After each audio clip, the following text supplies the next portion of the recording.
우리는 어제 말씀을 통해서 사람과 사람 사이의 관계에 대한 그 사람과 사람 사이의 관계 속에 있는 교훈들을 살펴보았습니다. 이제 오늘 우리가 방금 읽은 5장 1절부터 1장 1절부터 5장 1절부터 7절까지는 또 다른 관계, 즉 사람과 하나님과의 관계에 대해서 우리에게 가르쳐 주고 있습니다. 어제는 사람과 사람 사이의 관계, 오늘은 사람과 하나님과의 관계에 대해서 교훈을 해 주고 있습니다. 여러분, 우리는 부패하고 연약한 사람과의 관계 속에 서 있기도 하지만 분명히 높고 거룩하신 하나님과의 관계에 서 있기도 하다는 것을 생각해야 되고, 오늘 본문은 이제 그렇게 하나님과의 관계 속에 서 있는 우리가 어떠한 태도로 살아야 하는지, 하나님 앞에서 어떠해야 되는지 두 가지로 나누어서 살펴보려고 합니다. 그 첫 번째는 하나님을 인식하라라는 것입니다. 하나님을 인식하라. 오늘 본문 1절은 이렇게 시작을 하고 있는데요. 첫째 줄을 읽어볼까요? 시작. 너는 하나님의 집에 들어갈 때에 내 발을 삼갈지어다. 오늘 본문은 하나님의 집에 들어갈 때에, 너는 하나님의 집에 들어갈 때라고 시작을 하고 있습니다. 저기서 하나님의 집은 무엇을 의미하는 것일까요? 문자적으로는 솔로몬 자신이 지은 성전을 말하는 것일 것이고, 의미적으로는 결국 하나님이 계신 곳, 하나님이 임재하신 곳, 즉 하나님 앞에 있을 때에 이런 뜻입니다. 솔로몬은 우리가 하나님이 계신 곳에, 하나님 앞에 있을 때에 어떻게 해야 된다고 말합니까? 하나님을 인식해야 된다라는 거예요. 하나님은 보이지 않고 느껴지지 않습니다. 그렇지만 우리가 하나님 앞에 있을 때, 하나님이 계신다 하신 그곳, 하나님이 나 여기 있다라고 말씀하신 그곳에 서 있을 때면 우리는 어떻게 해야 된다는 거예요?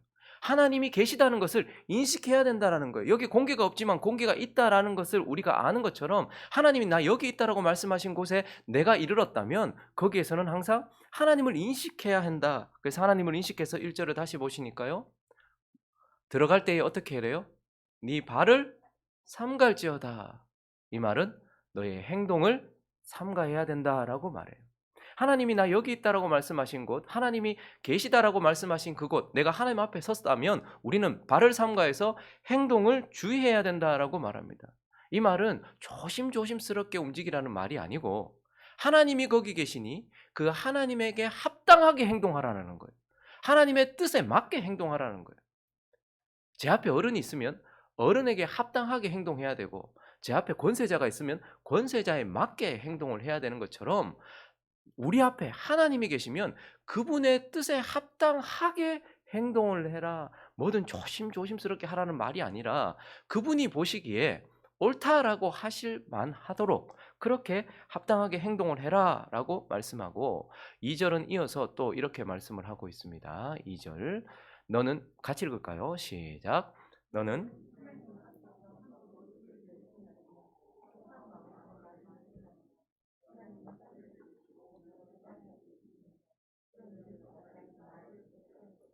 하나님이 계신 곳에 우리가 이르렀을 때, 하나님은 하늘에 계시고 너는 땅에 있다. 이 말은 하나님과 우리가 존재적으로 다르고, 하나님과 우리가 존재적으로 다를 뿐만 아니고 하나님과 우리는 차원이 다른 그러한 존재다. 하나님은 우리와 다른 존재다. 그러므로 행동도 삼가해야 되지만 또 하나, 입을 삼가해라. 조심해라라고 말해요.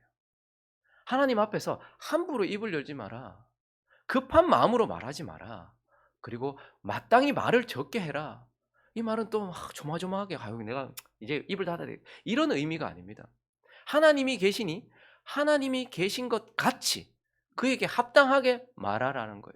사람이 말을 많이 하면 실수도 할 수 있겠죠. 그러니까 너무 많이 말하지 말고 생각을 하고 말하고, 급한 마음에, 아무것도 확정된 것도 없는데 급한 마음에 말을 쏟아내지 말아라라고 말하면서, 솔로몬은 하나님이 계신 그곳, 하나님이 계신 곳에 서게 된다면 늘 보이지 않고 잡히지 않지만 하나님을 인식해서 그분에게 합당하게 행동하고 그분에게 합당하게 말해라라고 말씀을 하고 있는 것입니다. 여러분, 그런데 솔로몬이 이렇게 우리에게 네가 하나님 집에 들어갈 때에, 하나님 집에 들어갈 때라고 말하면서 이 말씀을 우리에게 줄 때, 솔로몬은 단순히 우리가 성전에 있을 때만 그렇게 해야 된다라고 말했을까요? 그 제한된 장소, 예루살렘에 세워졌던 그 성전에서만 행동과 말을 조심해야 된다라고 의도하면서 우리에게 말했을까요? 열왕기상 8장을 한번 가보겠습니다. 27절을 읽어보겠습니다. 시작. 하나님이 참으로 땅에 거하시리이까 하늘과 하늘들의 하늘이라도 주를 용납하지 못하겠거든 하물며 내가 건축한 이 성전이오리이까. 솔로몬은 성전을 지어놓고 그리고 여기에서 하나님의 집이라고 말하지만 그러나 하나님이 성전에만 갇혀 계시는 분이거나 성전에만 머무시는 분이 아니라는 것을 확실히 알고 있었습니다. 그러면 솔로몬이 지은 성전은 무슨 의미입니까? 예루살렘에, 이스라엘에 성전이 서 있다라는 것은 하나님이 여기 계신다라는 것을 증거하는 증거요. 특별히 하나님의 백성들 가운데 하나님이 계신다라는 것을 보여주는 표시입니다. 성전은. 여기에 성전이 총독부가 여기 있다라는 것은 그 총독부의 주인이 되는 일본이 여기 통치하고 있다라는 것을 증거하는 것처럼 그의 아버지 다윗이 법궤를 그렇게 가지고 오고 싶었던 것은 법궤가 하나님은 아니지만 법궤가 여기 있음으로써 하나님이 여기 계시다. 그리고 법궤가 하나님 백성 가운데 있음으로써 하나님이 하나님 백성 가운데 있다라는 것을 증거하고 싶었던 것이죠. 그러니 솔로몬은 내가 지은 이 성전에 하나님이 머무시겠습니까? 얘들아, 내가 지은 이 성전에 하나님이 갇혀 계시겠느냐? 하나님은 하늘 대 하늘의 하늘이라도 감당치 못한다. 그런데 성전이 여기 있으니 우리는 뭘 인식해야 된다는 거예요? 이스라엘 그 땅에, 그 좁은 땅에 하나님이 계시다는 거, 여기에 계시다는 걸 인식하고 특별히 왜 하나님이 이스라엘에 성전을 지으셨습니까? 거기 하나님의 백성을 두셨으니까요. 그러니까 성전은 하나님이 하나님의 백성들 가운데 있다라는 것을 증거하는 것이고, 즉 하나님은 어디에 계시는 것입니까? 그러므로 온 세상에 편만하게 계시고 하늘에 계시지만 하나님은 어디 계십니까? 지금 여기 계시는 거예요. 왜요? 하나님의 백성인 우리가 여기 있거든요. 여러분들이 삶 속에 계시는 거예요. 왜요? 하나님의 백성이 거기 있으니까요.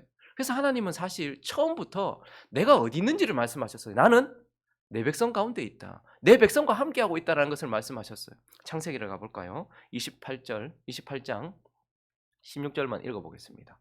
시작. 야곱이 잠이 깨어 이르되 여호와께서 과연 여기 계시거늘 내가 알지 못하였다.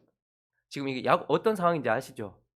형 에서를 피해서 바단 아람으로 가고 있는 길에 그게 얼마나 외로웠습니까? 그래서 가다가 거기다 돌베개로 베고 잠을 잤어요. 그런데 잠자다 꿈을 꾼 거죠. 사닥다리 꿈을 꾼 거예요. 그리고 나서 그가 잠에서 깨어서 한 말입니다.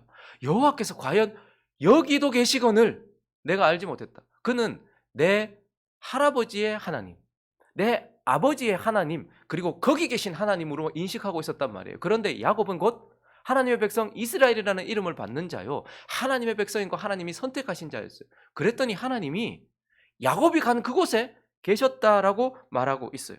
그래서 17절을 보니까요, 이에 두려워하며 이르되 두렵도다 이곳이요, 이것은 다름 아닌 하나님의 집이요 이는 하나님의 문이로다. 거기 성전이 세워진 것도 맞아요. 그런데 하나님은 뭘 계시하고 싶은 것입니까? 야곱 같은 인생, 남의 뒤통수를 치고 남의 발 뒤꿈치를 잡는 인생, 거짓말하고 속이고 사기치는 인생이지만 하나님의 백성이 가는 그곳에 하나님도 가신다라는 것을 이미 우리에게 계시해 주신 것입니다. 그래서 그의 이름을 이스라엘로 바꾸시고 끊임없이 그와 함께 하시면서 하나님 어디 계시냐라고 물으시면 하나님의 백성이 있는 그곳에 계신다라고 대답하도록 하나님이 처음부터 우리에게 말씀해 주셨어요. 그리고요, 하나님의 백성, 거룩한 사람들은 이미 하나님이 내가 어디에 있든지 나와 함께하고 있다는 것을 인식했어요. 그래서 요셉 같은 사람은요, 창세기 39장에 가보시면 9절을 읽어봅니다. 시작. 이 집에는 나보다 큰 이가 없으며 주인이 아무것도 내게 금한 것은 당신뿐이니 당신은 그의 아내임이라. 그런즉 내가 어찌 이 큰 악을 행하여 하나님께 죄를 지으리. 여러분 잘 아는 것처럼 이 보디발의 아내가 사람들을 다 내보냈고 거기 아무도 없었어요. 그런데 지금 요셉이 뭐라고 말하는 거 아니까? 그건 또 팔려왔잖아요. 이집트잖아요, 이곳에. 아버지가 섬기는 하나님이 거기에만 계신다라고 인식하지 않았어요. 내가 이미 지금 팔려왔고 이렇게 이런 모습으로 여기 있지만 이곳에 누가 계신다는 거예요? 하나님이 계신다. 여기 보디발, 내 주인 보디발도 없고 사람이 없는 것 같아도 여기에 당신과 나와 둘이만 있는 게 아니다. 여기에는 누가 계시다? 하나님도 계시다. 왜? 내가 하나님의 백성이기 때문에. 그래서 나는 이 큰 악을 하나님 앞에서 저지를 수 없다라고 그가 인식하고 있었던 것입니다. 그래서 더더욱 이제 하나님은 하나님의 백성들에게 하나님이 함께 하신다는 것을 보여주기 위해서 우리에게 뭘 주셨습니까? 이제는 성령을 주셨어요. 그래서 저와 여러분이 무엇입니까? 성전이 되었어요. 그것을 통해서 하나님은 나는 하나님의 백성들의 삶에 함께하고 있다. 그러니 나는 너희와 함께하고 있다라는 것을 이미 우리에게 확실하게 보여주셨고, 그러므로 하나님의 백성된 저와 여러분은 하나님이 지금 내 삶에 계시다는 것과, 그런즉 내 앞에 하나님이 계시다는 것을 늘 인식하면서 단순히 교회라는 공간 혹은 거룩하다라고 일컬어지는 공간이 아니라 하나님이 사랑하시는 하나님의 백성된 내가 있는 모든 곳에는 누가 계시는 거예요? 하나님이 계시는 거예요. 그러므로 모든 곳에서 하나님 앞에 합당하게 행동하라. 그리고 하나님께 합당하게 말하라. 여러분, 이것이 마음이 어려우십니까? 어두운 밤길, 치안이 불안한 그런 곳에 경찰이 있다는 것은 우리에게 얼마나 큰 위안을 줍니까? 한 치 앞도 보지 못하는 우리, 그리고 죄 가운데 있는 이 세상에 있는데 하나님이 어디에 계시지? 느껴지지 않고 잡혀지지 않는 하나님이 나는 하나님의 백성 가운데 있다. 네가 성전이니 나는 너와 함께하고 있고 네 삶에 함께하고 있다 라고 말씀하시니, 우리는 부패하고 연약한 사람과의 관계 속에서만 있는 것이 아니라, 보여지는 그 사람 앞에만 있는 것이 아니라, 보이진 않지만 분명하게 지금 하나님이 여기에 계시다라는 거예요. 그리고 여러분의 삶 속에 계시다라는 것을 인식하면서 행동하시고 말씀을 하시는 저와 여러분 되시기를 예수 그리스도의 이름으로 축원합니다. 그리고 한 가지를 더 살펴볼까요? 오늘 본문을 통해서 우리는 부패한 사람과 그 연약한 사람과의 관계만 있는 것이 아니라 하나님과의 관계가 있으니, 그러니 어떻게 하라는 거예요? 하나님께 신실해라 라고 말씀하고 있는 거예요. 이어지는 본문 4절은요, 성은에 대한 이야기를 우리에게 주고 있는데 4절을 읽어볼까요? 시작. 네가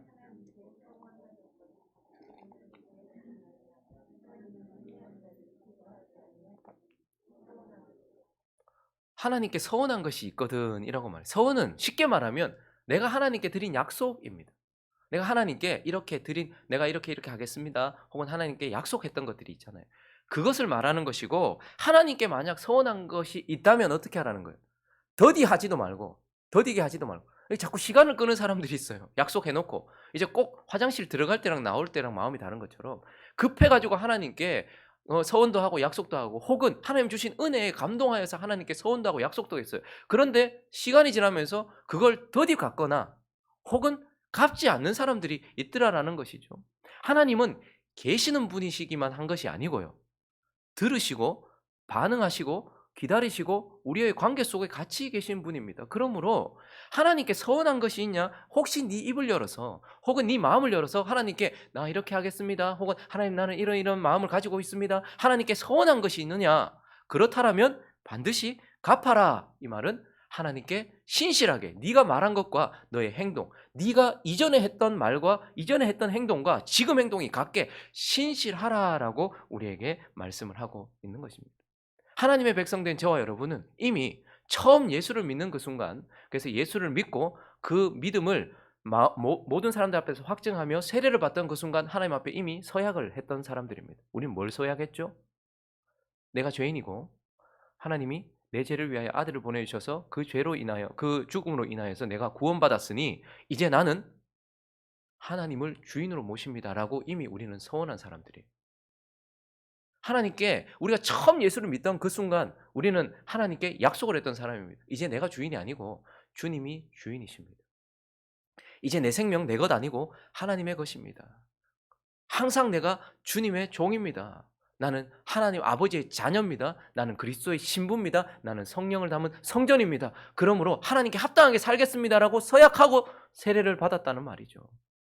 그렇기 때문에 하나님 우리에게 내가 보이지 않느냐? 내가 느껴지지 않느냐? 그러나 나는 항상 너와 함께하고 있다. 그리고 나는 너의 한 말을 들었다. 그러므로 어떻게 하는 거야? 신실하게 네가 처음 피 묻은 복음을 제시했을 때 그것을 믿음으로 받았고 눈물로 받았고 감사로 받았고, 그리하여서 많은 사람들 앞에서 내가 하나님의 아들입니다 라고 고백하며 서원했던 그것, 하나님 이제 내 주인이십니다. 주님이 내 전부십니다 라고 말했던 그것 신실하게 갚으라. 신실하게 약속을 지키라라고 말씀을 하고 있는 것입니다. 그리고요, 우리는 처음 예수를 믿고 세례를 받을 때만 하나님께 약속한 것이 아니라 신앙생활을 해가는 동안에도 많은 약속들을 했을 것입니다. 여러분, 마치 한나처럼 조건적 약속을 하나님께 드린 게 있을 거예요. 한나가 아들 주시면 하나님께 드리겠습니다라고 서원했던 것처럼 우리도 하나님께서 뭘 해주시면, 그리고 하나님께서 이번에 이렇게 해주신다면, 그리고 이 기도에 응답하신다면 나는 이렇게 하겠습니다라고 하나님께 조건적인 약속을 드린 것들이 꽤 많으실 것입니다. 그래서 서원은요, 주로 하나님의 뜻에 일반적으로 순종하려고 하기보다는 내가 가지고 있는 뜻이나 내 소원을 이루기 위하여서 조건적으로 하나님께 드리는 경우가 많아요. 그저 단순히 하나님의 뜻이 있으니 그냥 내가 순종하는 것이 아니고, 지금 내가 간절하게 원하는 뜻이 생겼어요. 간절하게 원하는 그게 있는 거예요. 그래서 그걸 얻어내기 위한 노력의 일환으로 어떻게 하는 거예요? 하나님 이렇게 해주시면 내가 하나님께 이렇게 하겠습니다라고 약속한 거예요. 서원 자체가 나쁜 건 아닙니다. 간절한 우리의 마음, 그것을 하나님께 올려드리면서 하나님께 한 것이죠. 근데 문제는 뭐냐면, 그렇게 간절하게 이거 이루기 위하여서 하나님께 드려놓고 하나님이 거기에 응답을 하셨는데 그 이후에는 어떻다는 거예요? 자기가 약속한 것을 더디 실행하려고 하거나 아니면 하지 않고 있는 경우.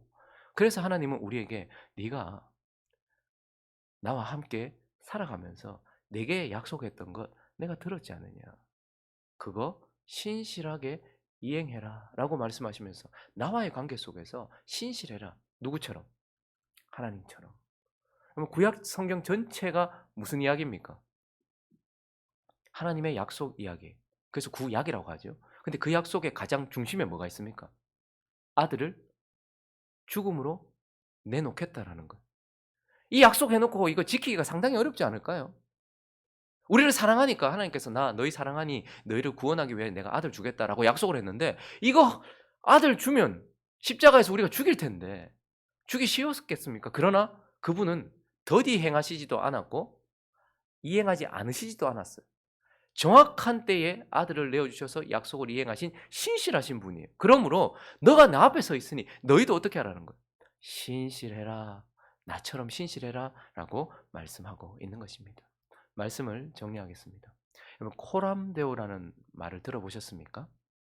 이 말은 두 가지 단어의 합성어인데, 코람, 면전, 뭐뭐 앞에서라는 코람이라는 단어와 데우스, 하나님이라는 단어가 두 개 합쳐져서 만든 단어예요. 그 코람데오는 하나님 앞에서 이런 뜻입니다. 그래서 모든 신실한 하나님의 백성들은 다 코람데오의 정신으로 살았어요. 내 앞에 하나님이 계시다.